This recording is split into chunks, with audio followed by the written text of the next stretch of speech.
Today I'm reacting to your wrestling hot takes. Hot Takes is a weekly video series where I give you all a platform to be able to voice your thoughts, good or bad, about the current world of professional wrestling. I typically upload these on a Saturday afternoon, but because Backlash is on a Saturday afternoon, I just didn't want the two to clash. But don't worry, I'm gonna give you the opportunity to submit your Backlash hot takes as well. So if you want to be part of next week's hot takes video, make sure that you're following me on X. The link will be in the description of this video. I ask for your hot take on there every single Friday typically. But for the Backlash hot takes, I'm gonna ask for your hot takes on X right after the show ends. So make sure that you're following me and make sure that you're quick. As always, don't forget to subscribe to this channel, ring the bell for notifications. If you're a wrestling fan, I'm confident that you're gonna fall in love with his YouTube channel because we always upload daily wrestling content. All right, let's read some stupid shit. Alberto Del Rio coming back to feud with Cody would feed families. I've seen more of Alberto Del Rio this week alone than I had seen in the previous 6 years combined, because he's been having some high profile matches in the independents. He just had a big one with Nick Nemeth, aka or formerly known as Dolph Ziggler, and I just had to rewatch WrestleMania 27 for Patreon, so I've been seeing quite a bit of Alberto Del Rio. There's a couple of things here that I want to talk about. First is Alberto Del Rio is one of the most hated individuals in professional wrestling because of his really negative history,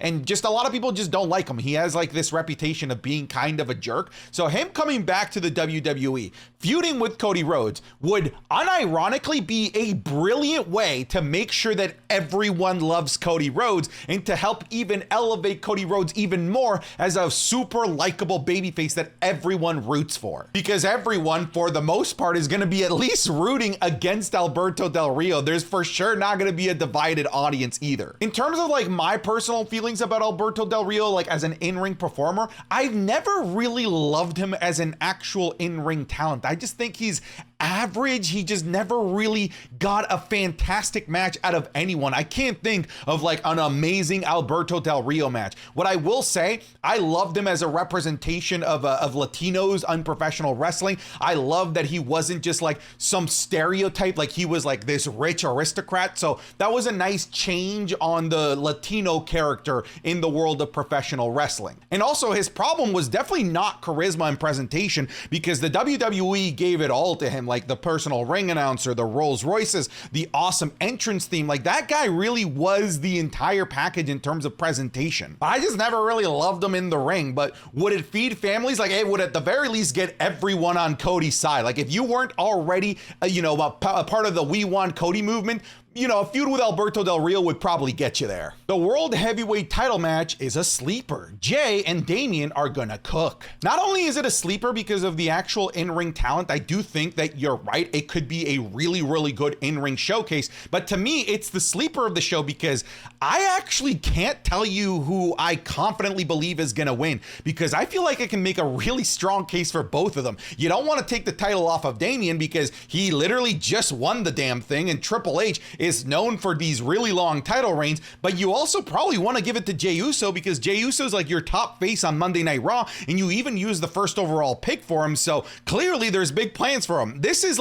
a match that I can't really predict that easily, so that's what I'm looking forward to. I'm looking forward to the perhaps unpredictable finish of this match. I don't think the draft was very useful. Barely any of the superstars were moved around, and we got only a few NXT call-ups. Factions shouldn't be drafted together to stir up a bit more drama. There's a couple of things in here that I agree with and a couple of things that I really disagree with. I do actually like the fact that in the past, factions could be broken up by the draft. That was part of the allure, part of the drama. Holy shit, Triple H just got separated from Evolution. Things like that really make fans speculate and really get the brain going in terms of generating excitement amongst fans. So I agree with you. I do think that individual members of factions should be fair game to draft them individually. In terms of very few NXT call-ups, I actually feel like we got quite a few this time around. I feel like this is the most that we've ever gotten. Just off the top of my head, off of TV, they announced Baron Corbin, they announced Dijak, we have Blair Davenport, we have Lyra Valkyria, Kiana James, Carmelo Hayes, we have Ilya Dragunov. We just added, at the very least of what I know of, 7 new members from NXT to the main roster. That's actually quite a few. And in terms of barely any superstars moving around, that was honestly just an optical illusion, and it was WWE's own fault because actually quite a few people changed shows, but more people in terms of draft picks stayed on the show they were on. So when you compare the draft picks that they made where they didn't change shows to the amount of people that actually changed shows, it seems like there weren't that many people that actually did change shows, but there actually was quite a few. Had the draft only announced the people that were switching shows, people I think would have really liked this draft because actually quite a few people moved. But because they spent so much time just kind of wasting our time by telling us Kevin Owens is staying on SmackDown. Great, thanks. That changes nothing to me as a viewer. It honestly was a waste of time, and it didn't add any value to my viewing experience to find out that nothing is changing with Kevin Owens. So there was a lot of that, but if you were to just remove all of those useless picks, there were actually quite a few that swap shows. Holy shit! Oh, that's cool. Holy shit! That, my friends, was a preview of this week's Wrestling is Cool Match Club, where you all get to vote on Patreon on what matches Sancho and I react to. This week, we have an awesome slate of matches for you on Patreon. We have Cody Rhodes versus Sammy Guevara, a ladder match for the TNT title in AEW Dynamite. We have another ladder match between Jeff Hardy and The Undertaker in 2002. And we have Dominik Dijakovic, aka Dijak, taking on Keith Lee at NXT TakeOver Portland in 2019. Not only that, but we have the WrestleMania 27 watch along, all 4 hours there for you. You're gonna get the Raw review, the SmackDown review, and the current episode of the Wrestling is Cool podcast is already up and available for you. In my opinion, we are giving so much value to our patrons, more than ever before. So I encourage you to check it out over at patreon.com/SantiZap. Again, that's patreon.com/SantiZap. I'll put the link at the very top of the description, or it'll be the link in the pinned comment. I encourage you to come check it out, even if it's for 1 month. I'm confident that you're gonna fall in love with it. It's just more wrestling content that I can't show here on YouTube. Okay, I'm done with the sellout, but back to the video. Having 5 matches in the card is good because quality is greater than quantity. It's funny because a lot of the hot takes that I got this week was the opposite, that a lot of people are upset that there's only 5 matches on these B-tier shows, but I don't really get why people are so upset. Like, we already have proof over the past 12 months that these 4 match cards can absolutely cook because Triple H gives them time to breathe. I remember in these B-tier pay-per-views back in the 2010s and in the 2000s that would have 12, 13, 14 matches, and most of them would be like 4 or 5 minutes. And that was, to me, that was a real waste of time. I prefer these smaller cards where these matches go on for 10 plus minutes and the storyline actually feels like it's being paid off in a pay-per-view match. So I am a big fan of the B-tier pay-per-views having smaller matches, and it also makes them feel more special because it is more difficult to get on pay-per-view. But that's my opinion. Like, I totally am willing to hear the other side of the argument, but I do believe that quality is always going to be better than quantity, in my opinion. The CM Punk Drew McIntyre saga, which we assume will be multiple matches, should start with Drew getting the upper hand on Punk in ring. I don't really care how it starts. I just can't wait for it to actually start because it's already my favorite thing going on in the world of professional wrestling, and these guys can't even punch each other. Honestly, I think it's like the tension between them two, the fact that they actually can't hurt each other yet, that's making me more and more excited at the prospect of this match. I don't know when they're going to be cleared for this match to actually happen, but to me, it's like the best thing going on in professional wrestling right now. Alberto Del Rio has more charisma than Damian Priest and Santos Escobar. You see what I mean? Like, Alberto Del Rio is just randomly appearing in my feeds like out of nowhere. But yeah, I do think that Alberto Del Rio does have more charisma than Damian Priest and Santos Escobar. Like, that was his whole shtick. Like, he was a really charismatic Mexican aristocrat. Like, that was his whole shtick. And to be fair, you know, all of his major, like, super bad flaws aside, his character work was never one of them. That was the best part of the Alberto Del Rio presentation. Backlash needs more matches. These 5-match PLEs just feels like it needs more. Then he adds a gif of yeet. I actually picked this one because of the cruel irony of you putting this gif on, because that was Fastlane, one of the better WWE PLEs from 2023. And that only had 5 matches. So they can absolutely make these 5-match PLEs feel like enough. When I watch Fastlane, when I watch Payback, I didn't walk out of those shows thinking that I didn't get enough. I didn't walk out of those shows feeling like there wasn't enough matches. I felt like I was satisfied. So again, I'm gonna continue to reiterate, quality over quantity any day of the week for me. Trust me, we have plenty of episodes of Monday Night Raw and Friday Night SmackDown to put on, you know, like half mediocre matches if you want them. I just don't want them near my premium live events. The WWE draft definitely should have had NXT involved with making picks of Raw and SmackDown superstars, as some superstars need to be down in NXT to help build them as a character, like Baron Corbin, for example. My friends, why was that back-to-back just no commas? Commas, period, something. I agree. I also feel like they created the expectation that NXT was going to be making picks on this show, but it feels like they might have changed it last minute. You know, somebody did make what I thought was actually a pretty good argument, that people getting publicly picked to go down to NXT might seem like a public demotion, and I get it to some degree, which is why instead of being picked to NXT, these superstars are just appearing on NXT, almost as if it's just their own personal choice. So if that is still going to be the case, I would still like to see people like Shinsuke Nakamura go down to NXT, help put over the younger talent, but also revitalize themselves a la Baron Corbin. But like, I guess I do understand, you know, being publicly picked to NXT, some people might see it as they're being demoted, but I don't personally see it that way. But I do think that we're going to be seeing a lot more main roster involvement in NXT, especially with NXT getting a new TV deal for the CW network. And we're already seeing it. We're seeing people like the Final Testament going down there. We just saw the new Catch Republic appearing on NXT. We've seen Natalya. We've recently, of course, seen Becky Lynch. We saw the Judgment Day there for like a stretch of 3 months. So I do think that that's going to continue to be the case. In my opinion, Drew McIntyre and CM Punk will 100% go on to be Feud of the Year. Barring injuries, nothing will come close to it. Dude, I almost think it's already going to be Feud of the Year, including the injuries. And I actually already talked about this, but I think it's these injuries that's making this feud so engaging and so enthralling, because they have to build this with their words. They have to build this with just sheer animosity between the two without having to get physical. And I think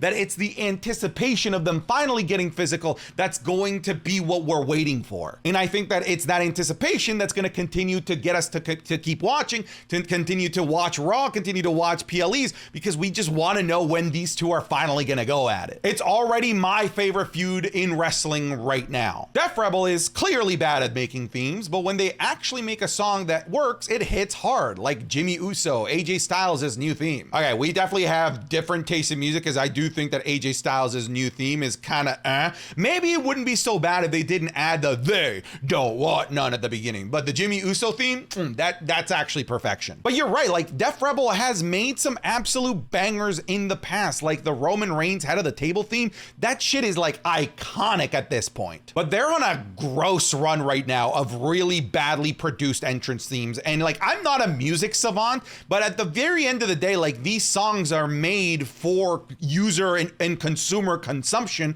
And even though, you know, I'm not a chef, I could tell you when food doesn't taste very good. And even though I'm not a music composer, I can tell you when music is shit. And New Catch Republic and the DIY theme, and of course the Creed Brothers theme, like that's just bad music. So I don't know what's going on with Def Rebel. I don't know why they're on this legendary terrible stretch, but I know that they can do awesome work, like you've pointed out. Backlash 2024 has potential to be the best Backlash ever. Maybe in terms of in-ring work, maybe in terms of like decisions and things that could happen that could be shocking, it's very possible. But you ain't touching the crowd, man. That Puerto Rican crowd, the stuff that happened with Bad Bunny and Damian Priest, that cannot be touched. To me, Backlash Puerto Rico was one of the best shows of all of last year, and I just don't see, respectfully, how the Leon crowd can help elevate this show like the Puerto Rican crowd elevated Backlash in Puerto Rico. But could it still be an amazing show? Could it still just be such a great showcase of WWE professional wrestling?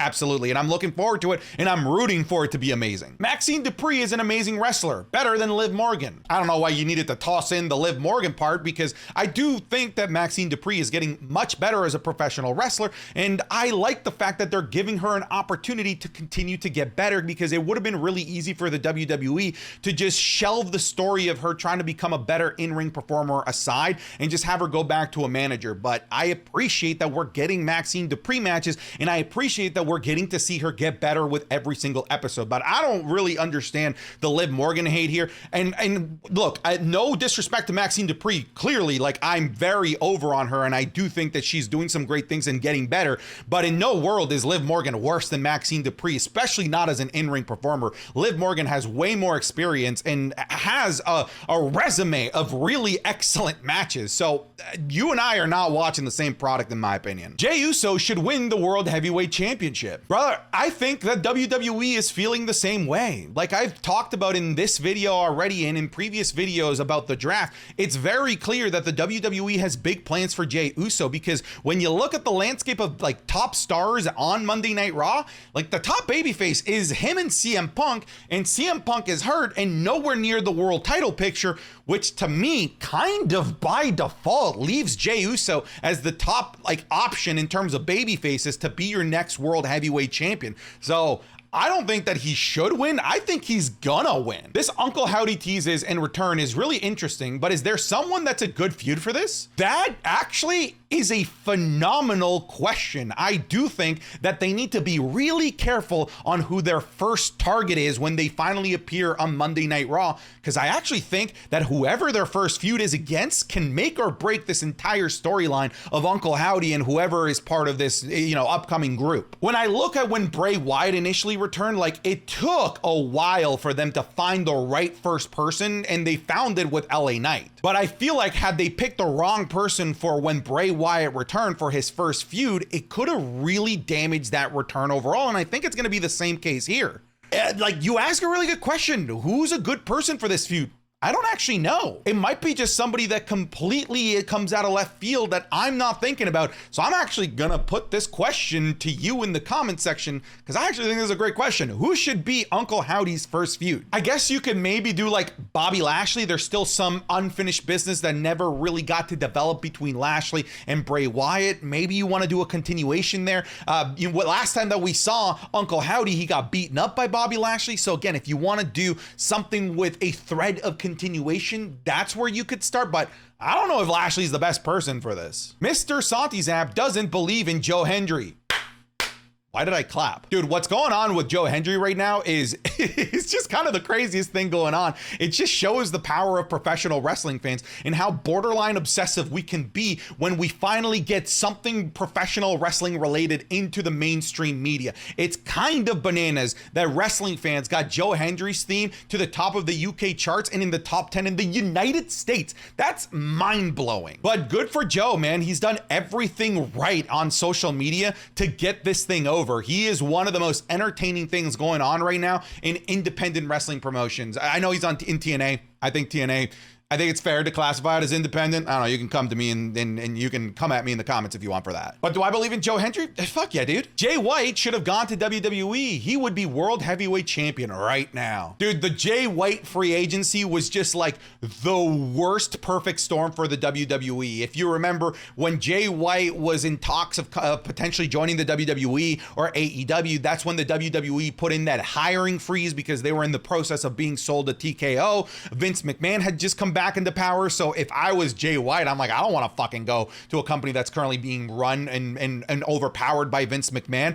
So he kind of had to go to AEW by default. I do not blame him, but I do, kind of fantasize about what a world would look like with Jay White being booked under Triple H or maybe under Shawn Michaels in NXT.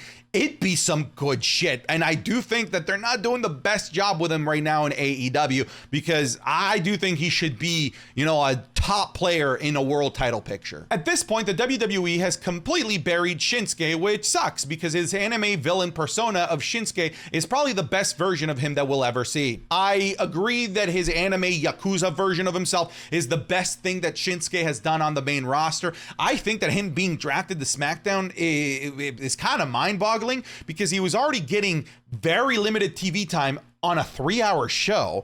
I just don't see a world where he gets more TV time or any TV time on a show that's stacked at the main event core, that's stacked in the mid card, and is less than an hour long. Like, dude, SmackDown sometimes goes weeks without showing some of their main players. And that's because it's only 2 hours long. And if there's something Bloodline related, that's gonna overpower a good chunk of the show. I think that Shinsuke should make some appearances in NXT. I know that they didn't, do any drafting to bring down any main roster members, but I think it would be completely reasonable for Shinsuke to appear on NXT, have a feud over there, help put over a Trick Williams or whoever, while also helping revitalize his career just like Baron Corbin did. And NXT, dude, like, that is the perfect place for anime villain Yakuza Shinsuke Nakamura. They love these types of vignettes. I'm already thinking of a world where maybe like some faction in NXT has to hire this Yakuza boss, Shinsuke Nakamura, to try and counter the Don of NXT. Where's the Gabagool and Tony D'Angelo in the family? Like, dude, come on.